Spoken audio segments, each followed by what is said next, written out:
هاني سعيد ليبرو بيلعب في نادي الاهلي يا هاني،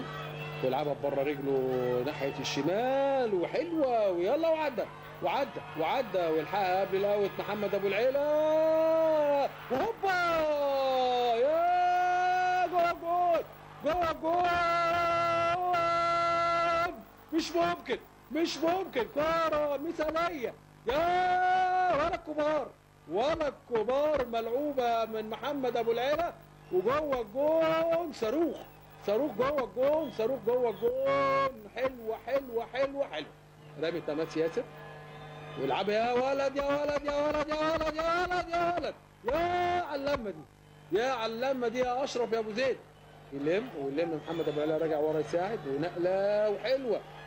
وماشي اهو وماشي ويلعبها ناحيه اليمين ومحمد جمال يلا يا محمد والامور حلوه يا راجل ده انت والجون حلوه وفي الحته الفاضيه يلا يا ياسر هوبا وتاني جوه الجون يا بترجع تاني لمحمد ابو العيله اللي بيلعب كوره بالعرض حلوه يا لو جامده شويه لابو بكر جندو اللي بيلعب كوره طويله ويخش على طول اشرف عبد الجليل ويلم اشرف وفي الحته الفاضيه اشرف يا ولد في الحته الفاضيه ويلعبها على طول اشرف ابو زيد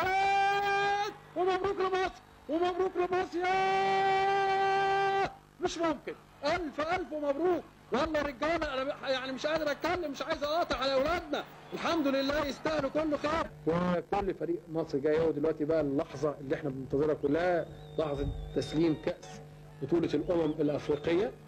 السبعه اللي بتقام في بوتسوانا من 11 ل 24 وادي بقى الروح والدعابه الكبيره البصريه وطبعا ليهم حق ويستاهلوا كل خير النهارده